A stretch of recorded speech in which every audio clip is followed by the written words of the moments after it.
Bom dia, boa tarde ou boa noite, né? Dependendo do horário que você está assistindo esse vídeo. Meu nome é Bernard, essa apresentação é do grupo que foi batizado como Sandretes, que é composto pelo Arthur Novaes, por mim e pelo Thiago Figueiredo. A ideia dessa apresentação é mostrar como a arquitetura de software está relacionada com os sistemas distribuídos e qual a sua importância. Antes de começar a apresentação de fato dos conceitos trabalhados pelo Tannenbaum, a gente vai propor aqui uma breve apresentação sobre do que se trata a arquitetura de software propriamente dita. A abordagem que a gente acredita que seja mais fácil de se entender o que seria arquitetura de software é procurar entender o que um arquiteto de software faz, e aí automaticamente a gente já vai estar relacionando isso com a arquitetura. Então a gente propõe uma abordagem que é chamada Globo Repórter, em que a gente deseja saber o que são, onde habitam, como vivem e de que se alimentam os arquitetos de software. A gente vai tentar expressar os problemas que o arquiteto de software tem durante o seu trabalho em um problema de otimização. Então, se a gente pudesse fazer isso, como que seria esse problema? A gente tem o objetivo principal, no final das contas, é maximizar a produtividade do desenvolvimento de algum produto. A maximização pode ser expressa na relação entre desempenho sobre empenho. Ou seja, a gente quer que o empenho seja muito pequeno e o desempenho alto. Lógico que isso não é possível, né? E por isso a gente tem as restrições desse problema aí, dessa analogia, em que a gente pode listar ali, em primeiro lugar, que são os objetivos do negócio relacionados a todos os objetivos que o cliente gostaria de suprir com esse software, as restrições de alto nível que devem ser respeitadas, então está diretamente relacionado ali com a capacidade financeira de se bancar o projeto, ou a quantidade de recursos de desenvolvedores para conseguir tirar esse projeto do papel, e por fim os atributos de qualidade que o software deve ter, relacionados às características que o produto a ser desenvolvido deve ter. Então tudo isso deve ser levado em consideração para otimizar a produtividade do desenvolvimento de um software. E sendo que as variáveis de decisão, que poderão ali ter diversos valores, diversas composições, são os componentes que vão estar ali estruturando, né, o software a ser desenvolvido, as suas responsabilidades, que devem ser definidas, né, qual o tamanho da responsabilidade de cada componente. E, por fim, os relacionamentos que esses componentes vão ter. Através desses conceitos, fica muito mais simples compreender qual a importância da arquitetura de software em um projeto de sistemas distribuídos. A gente tenta traçar uma relação entre os tópicos que Tannenbaum traz como fundamental no desenvolvimento de sistemas distribuídos e a arquitetura. Esses outros tópicos são segurança, tolerância a falhas, consistência de aplicação, comunicação e processos. A gente entendeu que a arquitetura ela vai afetar e é afetada diretamente por cada um desses componentes. Isso fica fácil de se observar na medida que todas as decisões de um arquiteto devem ser baseadas na estratégia definida para aquele projeto. E as estratégias, por sua vez, estão relacionadas diretamente com os atributos de qualidade que podem ser extrapolados dos objetivos de negócio que os clientes passam para o arquiteto. Então, assim, a gente tem, por exemplo, quando um cliente pede para que o sistema fique de pé 7 dias por semana, 24 horas por dia, ele está falando entre essas linhas que ele precisa de um atributo que é a disponibilidade. Então, o arquiteto vai coletar essa informação junto com várias outras, fazer uma coletânea de atributos, e esses atributos vão definir a estratégia que vão guiar aquele projeto. E há de se concordar que uma estratégia ela tem que ser definida no início do projeto, porque senão a gente inicia um projeto que não tem nenhuma estratégia e ele vai estar fadado ao caos, né? Vai estar fadado ao fracasso. Sendo assim, a arquitetura ela é fundamental que seja definida ou pensada no início do projeto. A gente vai ter que ter em mente que todos esses tópicos listados acima no slide devem ser considerados para traçar a estratégia. E assim a gente vai conseguir ter uma noção de qual nível de implementação e qual grau de priorização a gente vai ter que entrar em cada um desses tópicos. Então, sendo assim, a arquitetura, ela, ao mesmo tempo que depende da análise de cada um desses tópicos, ela vai afetar em como deve se implementar essa segurança, essa tolerância à falha e todas essas outras questões. Então, para finalizar essa primeira parte da apresentação, a gente vai fazer aqui uma breve síntese a respeito da importância da arquitetura na construção de sistemas distribuídos. A gente viu que a arquitetura ela vai focar principalmente nos componentes de um sistema, nas suas responsabilidades e nos seus relacionamentos. E quando a gente olha para um sistema distribuído, a gente vê que existem componentes que são diferentes, são heterogêneos, cada um com sua responsabilidade, que se difere tanto em conteúdo quanto em tamanho, porque um componente ele pode ser mais modularizado que o outro, por exemplo, e invariavelmente esses componentes vão precisar se comunicar, trocar dado. Porque um sistema distribuído, ele necessita aparentar ao usuário final como se fosse um sistema único, um sistema centralizado, mesmo que por detrás dos panos ele esteja todo particionado. E a arquitetura vai auxiliar esse processo na medida que é capaz de formalizar os padrões de estruturação e organização que vão nortear todo o projeto. E muito disso se dá por conta da definição da estratégia prática, lá no início, que a gente já discutiu, que vai nortear todas as decisões técnicas, do início ao fim do projeto. Então, toda decisão de adicionar ou remover um componente, ela vai seguir a mesma estratégia. E isso faz com que o sistema ele esteja todo coerente com os atributos de qualidade que o usuário nos disse através dos objetivos de negócio descritos por eles. E por fim, a gente pode dizer que o grande ganho de se desempenhar um tempo avaliando a arquitetura em um projeto de sistemas distribuídos é que a arquitetura vai nos indicar um caminho mais adequado dentre as diversas formas possíveis de se estruturar e organizar componentes para que a gente consiga ter os resultados esperados pelo cliente. Nessa segunda parte do trabalho, iremos explorar as classificações arquiteturais propostas por Tannenbaum. Veremos a distribuição lógica e física de componentes, padrão de implementação e design e exemplo de arquiteturas. A primeira subdivisão proposta por Tannenbaum são os estilos arquiteturais. Essa subdivisão é feita a partir da distribuição lógica dos componentes de um sistema distribuído. Então aqui a gente está se importando mais como os dados vão ser trocados entre os componentes e como que eles estão configurados, né? Estruturados ali de fato no sistema. O primeiro estilo que o Tannenbaum apresenta é o estilo em camadas, onde existe uma distribuição dos componentes em níveis, onde cada nível ele tem uma tarefa específica a ser desempenhada e ele só se comunica com os níveis adjacentes, ou camadas, né?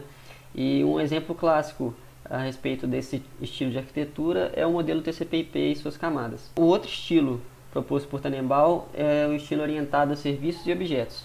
E a palavra-chave para definir esse estilo é encapsulamento, onde os objetos, de fato, da programação orientada aos objetos, vão passar a representar as funcionalidades de cada componente de um sistema. E assim, através dos atributos e métodos, eles poderiam representar as atitudes que um componente deveria ter dentro desse sistema. Nesse momento surgem as Remote Procedure Call, que seria as chamadas de procedimento remoto, onde seria possível um computador conectado em rede que está ali hosteando, né, um componente específico, poder fazer uma chamada para um outro computador que está distante, mas conectado em rede, para que ele pudesse executar um pedaço de código que está em referência a outro componente desse sistema. O problema desse estilo é que ele, à medida que foram necessários adicionar cada vez mais componentes para poder fazer essas chamadas, existia um problema muito grande de integração, onde um simples erro em uma chamada poderia encadear vários problemas em outras chamadas, para outros componentes diferentes. Então, a partir disso, foi criado um novo estilo de arquitetura, que é o estilo baseado em recursos. E esse estilo ele vai transferir a compreensão da comunicação no reconhecimento de padrões para mensagens. O que isso significa?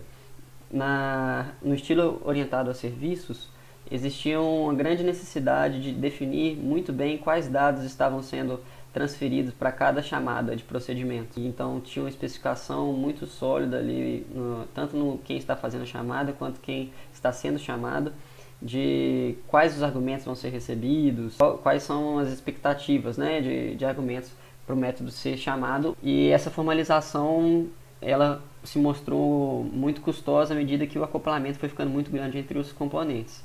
Esse estilo que surgiu baseado em recursos, ele basicamente tirou essa formalização necessária de argumentos e transferiu a responsabilidade de compreender o que está sendo passado para cada chamada a partir da mensagem. Ele utiliza, por exemplo, em uma fachada REST, né? A gente sabe que a gente vai utilizar os métodos HTTP para poder fazer as requisições necessárias. E as mensagens que estarão dentro dessas requisições, elas têm que ser compreendidas por quem vai chamar e por quem está sendo chamado. Mas não necessariamente é preciso ter um formalismo rigoroso e definir quais os parâmetros obrigatoriamente devem ser recebidos. Isso reduziu bastante o acoplamento entre os componentes e foi um estilo muito utilizado, né? Ainda é muito utilizado. E por fim, Tannenbaum apresenta o Publish Subscribe, que é um padrão que está sendo utilizado bastante recentemente e que ele é mais orientado à ocorrência de eventos. Então, onde os componentes eles podem disparar eventos a um pedaço de software ali central, né, uma plataforma centralizadora de mensagens, e essa plataforma se responsabiliza de notificar componentes que estejam interessados nesses eventos que foram publicados, e ele se mostrou um estilo arquitetural muito bom por justamente permitir extensibilidade. Diferentemente do estilo de arquitetura, a arquitetura do sistema é uma subdivisão proposta por Tannenbaum que está preocupada com a distribuição física entre os componentes. E aí ele propõe uma divisão de 3 tipos de arquitetura do sistema. A primeira é a centralizada, onde existe bem definido, fisicamente separado, né? Sendo que o servidor é aquele responsável, né, por receber as requisições dos clientes e retornar a resposta. Já a arquitetura descentralizada, ela é a arquitetura peer-to-peer, que está mais ligada ao balanceamento de cargas do servidor e do cliente também, onde a gente pode subdividir essa carga que antes estava bem centralizada no servidor, por exemplo, subdividir em várias máquinas que possuem o papel tanto do servidor como do cliente. Eles podem atuar das duas maneiras, mas que em conjunto eles podem dar as respostas necessárias quando os clientes solicitarem. A gente já pode perceber que não existe um papel bem definido para cada máquina. Então, uma arquitetura realmente descentralizada. E ali, como exemplo, a gente colocou o protocolo Gossip, que é utilizado muito em banco de dados também, para poder nomear e atualizar os nodos que possuem dados. E aí, os próprios nós vão fazer um autogerenciamento ali sem ter a necessidade de ter um controle de master e slave, para poder realmente distribuir os dados entre esses nós, e mesmo que um nó cair, a gente consegue recuperar esses dados, tem réplica nos outros. Por fim, o Tannenbaum propõe uma distribuição híbrida, que aí seria a mescla dos dois mundos, né, entre arquitetura centralizada e descentralizada. E aqui a gente colocou como exemplo aqui o banco de dados Cassandra, onde ele utiliza do protocolo Gossip para poder fazer essa distribuição de dados nos nodos. Porém, as requisições que são feitas para o banco, eles são feitos todos como se fosse centralizado. Então, ele utiliza o melhor dos dois mundos. E por fim, Tannenbaum dá 2 exemplos práticos de sistemas distribuídos e como a arquitetura desses exemplos está definida, né? O primeiro exemplo é o NFS, que é o sistema de compartilhamento de arquivos pela internet, através de chamadas de RPC, né? Remote Procedure Calls. São solicitados ao servidor os arquivos. Então ele faz um processamento para localizar esses arquivos e retorna para o cliente o arquivo, que é editado localmente, e no momento que é salvo, ele é chamado por RPC novamente para subir um novo arquivo, né, atualizado ao servidor. E ele dá o exemplo também dos desafios arquiteturais relacionados à internet e como que o sistema distribuído montado para a internet foi possível de lidar tanto com páginas estáticas, que eram inicialmente, quanto páginas atualmente que são dinâmicas. E finalizando, a gente fez algumas sugestões para o nosso projeto da disciplina.